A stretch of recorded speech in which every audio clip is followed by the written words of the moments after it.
नमस्कार। आज हम बात करेंगे सूर्य ध्यान की, सन मेडिटेशन की, और जानने की कोशिश करेंगे कि किस प्रकार हम सूर्य के प्रकाश से अपने जीवन को भी प्रकाशित कर सकते हैं। आपको तो मालूम ही है सूर्य देव का हमारे जीवन में कितना महत्व है। अगर सूर्य है तो जीवन है, अगर सूर्य ना हो तो हमारी पृथ्वी पर जीवन भी खत्म हो जाएगा। हमारे शास्त्रों में भी सूर्य को, चंद्रमा को भगवान के दो नेत्रों के रूप में परिभाषित किया गया है। खैर, सबसे पहले हम बात करते हैं इस ध्यान की जो आज हम करने जा रहे हैं, उस ध्यान के लाभ की, कि अगर हम इस ध्यान को हर रोज करते हैं तो इससे हमारे जीवन में क्या बेनिफिट हो सकते हैं, क्या लाभ हो सकते हैं। सबसे पहले जब हम सूर्य के प्रकाश में बैठकर रोज इस मेडिटेशन को प्रैक्टिस करेंगे तो क्योंकि सूर्य एनर्जी को देने वाला है, ऊर्जा को देने वाला है, तो हमारे पूरे शरीर में और हमारे मन में ऊर्जा की वृद्धि होने लगती है। हमारे एनर्जी का लेवल बॉडी में और माइंड में इंक्रीज होने लगता है, जिसके परिणाम स्वरूप हमारे शरीर में अगर आपको आलस्य रहता हो तो आपका आलस्य गायब हो जाएगा, आपकी लेजीनेस खत्म हो जाएगी। उल्टा इसके बदले में आपकी बॉडी में एक्टिवनेस, चुस्ती, फुर्ती, ये चीजें आपकी बॉडी में बढ़नी शुरू हो जाएंगी। और ना केवल आपके बॉडी का आलस्य खत्म होगा, उसमें चुस्ती फुर्ती आएगी, अपितु आपके ब्रेन में भी जो हैप्पी हार्मोन्स होते हैं, जो हमारे मेंटल हेल्थ के लिए बहुत इंपॉर्टेंट होते हैं, मेलाटोनिन और सेरोटोनिन, ये दो हार्मोन्स आपके ब्रेन में बढ़ने शुरू हो जाते हैं। तो जब इन हार्मोन का स्तर आपके ब्रेन में बढ़ेगा तो आपकी बहुत सी मानसिक समस्याएं जैसे कि उदासी, डिप्रेशन, नेगेटिविटी, ये प्रॉब्लम्स आपकी लाइफ से खत्म होनी शुरू हो जाएंगी और आपकी मेंटल पावर में एक इंक्रीजमेंट आनी शुरू हो जाएगी। यानी कि आपकी याददाश्त, स्मरण शक्ति बढ़नी शुरू हो जाएगी, आपकी एकाग्रता यानी कि फोकस आपका इंप्रूव होना शुरू हो जाएगा। और अगर आप विद्यार्थी हैं तो आपके लिए तो ये बहुत ही महत्वपूर्ण और लाभदायक ध्यान की प्रक्रिया रहेगी। इसके अलावा क्योंकि सूर्य से हमें पॉजिटिव एनर्जी प्राप्त होती है, सकारात्मक ऊर्जा की प्राप्त होती है, तो आपकी जो नेगेटिव एनर्जी है, अगर किसी कारण से आप डिप्रेस्ड हैं या आपकी बॉडी में कहीं कोई तनाव है, कोई नेगेटिविटी है, तो आपकी जो नकारात्मक ऊर्जा है, जो नेगेटिव एनर्जी है, वो गायब होनी शुरू हो जाएगी। आपने देखा, अगर हम किसी गीले कपड़े को सूर्य के प्रकाश में डाल दें तो सूर्य अपनी गर्मी से उस कपड़े के पानी को सोख लेता है। ऐसे ही जब आप इस मेडिटेशन को करेंगे सूर्य के प्रकाश में बैठकर, तो सूर्य आपकी पूरी नेगेटिविटी को पानी की तरह, जैसे गिले कपड़े में पानी होता है, उसकी तरह आपकी सारी नेगेटिविटी को सोख लेगा। इसके अलावा आपने सुना होगा कि जिस घर में सूरज नहीं आता वहां डॉक्टर आता है। इसी प्रकार हमारा शरीर भी एक घर है। इस शरीर रूपी घर में जब सूर्य का प्रवेश होगा तो इसके अंदर की जो नेगेटिविटी है, जो बीमारियां हैं, वो खत्म होनी शुरू हो जाएंगी। और क्योंकि हम इस ध्यान को सूर्य के संग बैठकर करते हैं, तो जब सूर्य की किरणें हमारे शरीर के ऊपर पड़ेंगी तो इससे हमारी बॉडी को विटामिन डी की प्राप्ति होती है, जिससे कि हमारी हड्डियां मजबूत होती है और हमारे जोड़ मजबूत होने लग जाते हैं। और क्योंकि जब हम सूर्य के पास बैठते हैं तो सूर्य की किरणें हमारे शरीर के अंदर ऊर्जा का जो लेवल है वो बढ़ा देती हैं। तो जो ऊर्जा हमें भोजन से प्राप्त होती है, वही एनर्जी काफी हद तक हमें सूर्य से भी प्राप्त होने लग जाती है। तो इससे क्या होगा कि आपके जो खाने की जो इच्छा है वो थोड़ी कम होनी शुरू हो जाएगी। तो पहले जो आप ओवर ईटिंग करते थे या जरूरत से ज्यादा खाते थे, वो आपकी आदत संभलनी शुरू हो जाएगी। क्योंकि अब आपकी हमें भूख क्यों लगती है? क्योंकि हमें ऊर्जा चाहिए होती है। तो वही ऊर्जा जब आपको सूर्य से मिलने लग जाएगी भोजन के अलावा, तो आपकी भूख थोड़ी कम होनी शुरू हो जाएगी, जिससे आपका मोटापा कम होना शुरू हो जाएगा। और मोटापे की वजह से जो कई बीमारियां आती हैं, वो मोटापा खत्म होने से वो बीमारियां भी दूर होनी शुरू हो जाएंगी। आपने कई ऐसे उदाहरण सुने होंगे कि कुछ साधु संत अन्न नहीं खाते थे, सिर्फ सूर्य के प्रकाश में बैठकर ही वो भोजन को ग्रहण कर लेते थे। तो इस प्रकार आप अपने मोटापे को भी इस ध्यान के प्रभाव से कंट्रोल कर सकते हैं। इसके अलावा क्योंकि आप अपने नेत्रों के द्वारा सूर्य को जब देखते हैं तो आपकी नेत्र से जुड़े हुए जो रोग है वो दूर होने शुरू हो जाते हैं। आपकी नेत्र की ज्योति में वृद्धि होनी शुरू हो जाती है और आपके नेत्रों में, अगर आप इसको गहराई से करते हैं, तो आपके नेत्रों में एक मैग्नेटिक पावर, चुंबकीय शक्ति भी आनी शुरू हो जाती है। और कुछ लोग जो सम्मोहन का प्रयोग करते हैं, जो प्रोफेशनल हैं, वो इस ध्यान का उपयोग भी करते हैं, क्योंकि इस ध्यान के प्रयोग से आपके अंदर सम्मोहन शक्ति की वृद्धि होने शुरू हो जाती है, जिससे कि आप किसी को वशीकरण भी कर सकते हैं। इसके अलावा जैसे कि हमें मालूम है कि सूर्य के प्रकाश में 7 रंगों की मौजूदगी होती है, जिसको हम इंद्रधनुष के रूप में भी देखते हैं। और जब ये 7 रंगों का प्रकाश हमारे शरीर में, हमारे मन में प्रवेश करता है, तो हमारे 7 चक्रों को भी ये, जो हमारे 7 यौगिक चक्र हैं, उनको भी ये बैलेंस करता है। और कुछ लोग जो बहिर्मुखी प्रकृति के ना हो और बहुत इंट्रोवर्ट रहते हो, शर्मीले स्वभाव के हो, तो उनको अगर अपने स्वभाव को सोशल करना हो, सामाजिक बनाना हो, बहिर्मुखी करना हो, तो उनको अपनी सूर्य नाड़ी को एक्टिवेट करना चाहिए, क्योंकि सूर्य नाड़ी यानी कि पिंगला नाड़ी हमें बहिर्मुखी बनाती है। तो उस नाड़ी को एक्टिवेट करने के लिए भी आपको सूर्य के साथ बैठना चाहिए और सूर्य से जुड़े हुए जो ध्यान है, जैसे कि आज जो हम करेंगे, इस प्रकार का ध्यान उनको करना चाहिए, ताकि वो अपनी बहिर्मुखी प्रवृत्ति को भी सामान्य रूप से ऊपर उठा सकें।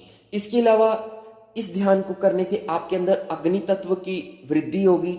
अगर आपका शरीर जुड़ से ज्यादा ठंडा रहता है, तमस की अगर आपके अंदर ज्यादा प्रबलता है, तो उस ध्यान को करने से, इस ध्यान को करने से आपके अंदर अग्नि तत्व की वृद्धि होनी शुरू हो जाएगी। और जब आपके अंदर फायर एलिमेंट्स इंप्रूव होगा, तो आपके अंदर आत्मविश्वास बढ़ेगा, आपके अंदर साहस की वृद्धि होगी और आपके अंदर एक निडरता और एक बहादुरी का गुण भी आना शुरू हो जाएगा। इसके अलावा इस मेडिटेशन को करने से हमारी आइज को बहुत सुकून मिलता है और एक विश्राम भी मिलता है। तो यह तो बात हुई इस ध्यान से प्राप्त होने वाले बेनिफिट्स की। अब हम टेक्निक की बात करते हैं, विधि की बात करते हैं कि किस प्रकार से आपको इसको करना है। सूर्य ध्यान 2 प्रकार से किया जाता है, एक तो सामान्य रूप से और एक त्राटक क्रिया के साथ। जब आप इसे सामान्य रूप से करते हैं तो आपको नॉर्मल, जैसे कि किसी भी चीज को हम देखते हैं पलकों को झपकाते हुए नॉर्मल, उस प्रकार से करना है। लेकिन यदि आप इसे त्राटक क्रिया के साथ करते हैं तो आपको बिना पलक को झपकाए एकटक होकर इस ध्यान को करना है। और जनरली आपने देखा होगा, जब भी आप सनराइज एंजॉय करते हैं या सनसेट एंजॉय करते हैं आराम से बैठकर, बस वैसे आपने सूर्य को देखना है, अगर आप इसे सामान्य रूप से कर रहे हैं। लेकिन अगर आप इसे त्राटक क्रिया के साथ करते हैं तो फिर ये आपके लिए गहरा ध्यान बन जाएगा। और अगर आप इसे सामान्य रूप से करेंगे तो ये रिस्क फ्री है, इसमें आपको किसी प्रकार की कोई हानि की संभावना नहीं होगी। लेकिन यदि आप इसे त्राटक क्रिया के साथ करते हैं, यानी सन गेजिंग मेडिटेशन, सूर्य त्राटक यदि आप करते हैं, तो अगर आप कोई सावधानी सही तरीके से नहीं रखते हैं तो कुछ रिस्क भी उसमें इन्वॉल्व हो जाते हैं। और यदि आप इसे सामान्य तरीके से करते हैं तो इसमें लाभ थोड़े कम हो सकते हैं, जितने मैंने आपको बेनिफिट्स बताए हैं उसमें थोड़ा आपको कम बेनिफिट हो सकते हैं। लेकिन यदि आप इसको त्राटक क्रिया के साथ करते हैं तो इसमें आपको संपूर्ण लाभ मिलेंगे। खैर, पहले हम बात करते हैं, अगर हम इसको सामान्य रूप से करते हैं तो किस प्रकार से करना है। आप इसे 2 समय कर सकते हैं। एक तो जब सूर्य उग रहा होता है, यानी कि सनराइज के टाइम, जब हम सूर्य को बाल सूर्य बोलते हैं, सुबह सुबह ब्रह्म मुहूर्त के समय, उस वक्त इसमें तेज थोड़ा ज्यादा होता है। और जब आप इसको शाम के टाइम यदि करते हैं, यानी कि सनसेट के टाइम, तो उस वक्त सूर्य ढलान पे होता है। उस समय के सूर्य को हम वृद्ध सूर्य भी बोलते हैं। और उस समय सूर्य का जो तेज है वो धीरे धीरे कम हो रहा होता है और एक टाइम तक तो जब सूर्य पूरा डूब जाता है तो खत्म भी हो जाता है। तो दोनों समय आप इसे कर सकते हैं, उगते सूर्य के समय भी और ढलते सूर्य के समय भी। लेकिन ज्यादा बेहतर रहता है अगर आप इसे सुबह के टाइम, उगते सूर्य के समय यदि करें। और किस टाइम करना है, जब सूर्य उदय होना शुरू होता है तो उससे 30 से 45 मिनट तक आप कर सकते हैं, क्योंकि तब तक सूर्य का प्रकाश मध्यम रहता है, बहुत तेज नहीं होता है। और जब सूर्य सनसेट होने वाला होता है तो भी उससे 30 से 45 मिनट पहले तक आप उसको कर सकते हैं। यानी कि जब सूर्य बहुत तेज प्रकाश में आ जाए, जैसे दोपहर का समय, उस टाइम आपको इसे बिल्कुल नहीं करना है और भूल के भी नहीं करना है। सिर्फ इसी टाइम सनराइज और सनसेट, ये 2 टाइम ही आप इसको करेंगे। कैसे करेंगे? आप अगर तो खड़े होकर करते हैं, इसे 2 प्रकार से किया जा सकता है, खड़े होकर भी और बैठ कर भी। अगर आप खड़े होकर करते हैं तो आराम से विश्राम मुद्रा में खड़े हो जाएंगे और नंगे पैर खड़े होकर करेंगे, पैरों से जूते निकाल देने हैं ताकि आप नीचे से धरती को भी फील करते रहें और ग्राउंडेड बने रहें। लेकिन अगर आप बैठ कर करते हैं तो आप आराम से बैठ जाएं और अपने घर की ऐसी जगह पे बैठ जाएं जहां से अपनी बालकनी में या छत में, जहां पर इजीली आप सूर्य को देख पाएं, बीच में कोई किसी प्रकार की बाधा ना हो। और अगर आप किसी झील के किनारे या समुंदर के किनारे बैठ के देखते हैं, किसी पहाड़ से देखते हैं, तो फिर तो बहुत ही सुंदर ये ध्यान हो जाएगा। एनीवे, आपको कहाँ पर भी अच्छी से सुविधा से जगह मिल जाए अपने घर में भी, तो आप वहां पर बैठ कर भी कर सकते हैं। जब आप बैठ जाएंगे आराम से, अब आपने क्या करना है, सबसे पहले अपने आप को शांत कर लेंगे, कमर को सीधा रखते हुए, गर्दन को सीधा रखते हुए, दोनों हाथों को अपने घुटनों पे रखते हुए अब आप सूर्य को देखेंगे। ऐसे देखेंगे जैसे कि आप उसको निहार रहे हैं। ये सामान्य विधि है, इसमें आपको बिल्कुल रिस्क फ्री है, आपको कोई किसी प्रकार का नुकसान नहीं है, बिना चिंता के आप इसे कर सकते हैं। आपने देखना है बस सूर्य को, जस्ट यू हैव टू सी। कैसे देखना है? ऐसे देखना है जैसे कोई प्रेमी अपनी प्रेमिका को देखता है, मतलब प्रेम के साथ, बहुत ही शांति के साथ, और बिना किसी आंखों को, बिना कोई तनाव में लाए, नॉर्मल रूप से आपको इसे देखते रहना है। और जितनी देर भी आप सहजता से देख सकते हैं, कुछ सेकंड से लेके कुछ मिनट तक आराम से देखते रहें। लेकिन जब आपको लगे कि आपको थोड़ी असुविधा हो रही है, तो बीच बीच में आप अपनी आईज को बंद भी कर सकते हैं, या आप अपनी आईज को नीचे जमीन पे भी देखते रह सकते हैं। जब आप सूर्य को जितनी देर देखते रहेंगे, तो फिर नीचे जमीन पे देखेंगे, तो आपको वही प्रतिरूप जो आप सूर्य में देख रहे थे, उसका परछावा, उसकी एक इमेज, आफ्टर इमेज आपको जमीन पे नीचे भी नजर आएगी, या जहां भी आप देखेंगे वहीं आपको उसकी सूर्य की आफ्टर इमेज नजर आएगी। तो जब आपका ध्यान सूर्य पे नहीं है और आप कहीं नीचे देख रहे हैं, तो उस आफ्टर इमेज पे अपना ध्यान लगा कर रखें, और तब तक लगा के रखें जब तक कि वो परछावा, वो आफ्टर इमेज गायब ना हो जाए। जब वो इमेज गायब हो जाए तो फिर से सूर्य को देखें।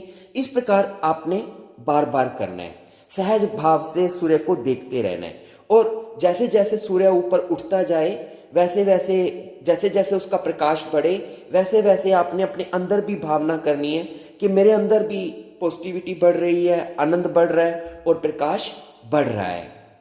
और इस दौरान आप बिल्कुल वर्तमान में रहेंगे, मन को शांत रखेंगे और बिल्कुल शांत होकर सिर्फ सूर्य को देखते रहेंगे प्रेम से। एक तो ये विधि है जो सहजता से आप शांति के साथ बैठकर कर सकती हैं।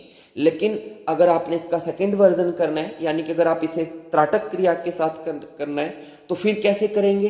फिर आप इसको आराम से पहले तो 10 सेकंड या 20 सेकंड या जितना भी आपको कंफर्टेबल हो, उतनी देर तक बिना पलक को झपकाए हुए एक टक, जैसे हम किसी को घूरते हैं, इस प्रकार आपने सूर्य को देखना है और देखते रहना है। लेकिन जब लगे कि आपको 10-20 सेकंड से ज्यादा, इससे ज्यादा आप नहीं देख सकते हैं, तो फिर आइज को बंद कर लेंगे। जब आप अपनी आइज को बंद कर लेंगे, तो उसका प्रतिरूप जो पहले आप जमीन पे देख रहे थे, अब वो आपको अपने अंदर नजर आएगा जब आप आइज को बंद कर लेंगे। अब जब आप अपनी आइज को बंद कर लेंगे, तो आप अपना पूरा ध्यान अपने आज्ञा चक्र पर लेके आए, दोनों बाहों के बीच में, और उसी प्रतिबिंब को, उसी परछावे को अपने दोनों बाहों के बीच में देखें। और तब तक देखते रहें, अपने ध्यान को तब तक आज्ञा चक्र पर लगा के रखें जब तक वो प्रतिबिंब गायब ना हो जाए, धुंधला ना हो जाए। जब वो प्रतिबिंब धुंधला हो जाए, गायब हो जाए, तो फिर से आइज को ओपन करें और फिर से सूर्य को देखना शुरू कर दें। और तब तक देखते रहें बिना पलक झपकाए जब तक आपको लगे कि कोई कष्ट नहीं हो रहा है। जब लगे कष्ट हो रहा है, तकलीफ हो रही है, तो आइज को बंद कर लें और फिर से अपने ध्यान को अपने दोनों आज्ञा चक्र के बीच में स्थिर करें और वहां पर सूर्य को देखें। यानी कि आप बाहर भी सूर्य को देखेंगे जब बाह्य त्राटक करेंगे, और फिर उसे अंदर भी देखेंगे, अंतर त्राटक भी करेंगे जब दोनों बाहों के बीच में आज्ञा चक्र पर देखेंगे। तो इस प्रकार लगातार आप देखते रहेंगे। इस क्रिया को यदि आप त्राटक के साथ कर रहे हैं तो 2 से 5 मिनट तक हर रोज कर सकते हैं, और मैक्सिमम जब आपको लंबा अभ्यास हो जाए तो आप इसे 20 मिनट तक भी कर सकते हैं। लेकिन जब आप इसे बिना त्राटक के कर रहे हैं, नॉर्मल तरीके से कर रहे हैं, तो आप इसे 20 मिनट, आधा घंटा भी कर सकते हैं। और इस दौरान जब आपको लगे कि आप सूर्य को नहीं देख पाते हैं डायरेक्ट, तो आप डायरेक्ट सूर्य को ना देखकर उसके चारों ओर का जो हालो है, जो चारों ओर जो लालिमा होती है, वहां पर भी आप ध्यान लगा के रख सकते हैं। या यदि आप किसी नदी किनारे बैठे हैं और सूर्य का प्रतिबिंब यदि पानी में बन रहा है, तो पानी में जो सूर्य का प्रतिबिंब बन रहा है उसको भी आप देखते रह सकते हैं। तो इस प्रकार आपने करना है। और जब आप इस प्रकार पूरा कर लें तो करने के बाद आप अपने दोनों हाथों को रगड़कर 2-3 बार अच्छी तरह हाथों में गर्मी पैदा करके फिर आइज को बंद करके उस हाथों की गर्मी को अपनी आइज में भी लगाएं, ताकि जो स्ट्रेन पैदा हुआ है वो रिलीज हो जाए। और यदि आप इसकी डीप मेडिटेशन वाली टेक्निक करते हैं, यानी कि सूर्य त्राटक करते हैं बिना पलकों को झपकाए, यदि आप इस विधि का अभ्यास कर रहे हैं तो खासकर आपको कुछ सावधानियों को याद रखना है, वह बहुत ही जरूरी है। पहली बात, अगर आप सूर्य त्राटक एकदम से कर रहे हैं तो वो मत करें। सूर्य त्राटक से पहले आप जो छोटी क्रियाएं हैं, यानी कि बिंदु त्राटक या दीपक त्राटक, ज्योति त्राटक, पहले उसका अभ्यास करें। जब आप उसमें अभ्यस्त हो जाएं तब आप सूर्य त्राटक का अभ्यास कर सकते हैं। और भूल कर भी कभी भी जब सूर्य तेज प्रकाश में आ जाता है दोपहर के टाइम जैसे, तो उस तेज प्रकाश में आपको बिल्कुल भी त्राटक नहीं करना है, अदरवाइज आप अपनी आंखों को नुकसान पहुंचा सकते हैं। और जब भी त्राटक के दौरान आपको सिर दर्द होने लगे, आंखें दर्द होने लगे, तो एकदम से मेडिटेशन को बंद कर दें और कुछ देर रेस्ट करके या अगले दिन फिर से उसको अभ्यास करें, उस दिन बंद कर दें। और अगर आपको आंखों में पहले से कोई रोग हो किसी प्रकार का, तो तब भी आप त्राटक मत करें। और जब भी त्राटक का अभ्यास करें तो अभ्यास से पहले आंखों को ठंडे पानी से धो लें या गुलाब जल से धो लें। और क्योंकि इससे इस मेडिटेशन को करने से अग्नि तत्व बढ़ता है तीव्र मात्रा में, तो थोड़ा पानी भी पी लेंगे तो बैलेंस रहेगा। और कभी भी जब आप इस त्राटक का अभ्यास करें तो मन में संदेह रख के ना करें कि कहीं कोई नुकसान ना हो जाए। अगर डाउट रख के करेंगे तो ना भी होना होगा तो भी होना शुरू हो जाएगा। इसलिए श्रद्धा और विश्वास के साथ ही इसको करना है। और बहुत ज्यादा मत करें, जरूरत से ज्यादा मत करें। अगर जरूरत से ज्यादा करेंगे तो आंखों के आगे आपके चारों ओर काले घेरे पड़ सकते हैं, आंखों के चारों ओर थोड़ी सूजन आ सकती है। तो इस प्रकार की चीजों से बचने के लिए ओवर मत करें। तो इन चीजों का ध्यान में रखते हुए आप इसका अभ्यास कर सकते हैं। और अगर त्राटक का अभ्यास करने तो बेहतर होगा किसी गुरु के निर्देशन में करें, ताकि आपको साथ साथ गाइडेंस भी मिलती रहे। तो इस प्रकार मैंने आपको ये सारी चीजों को क्लियर कर दिया है। आप इन सभी सावधानियों का ध्यान में रखते हुए आप इसका अभ्यास कर सकते हैं। धन्यवाद।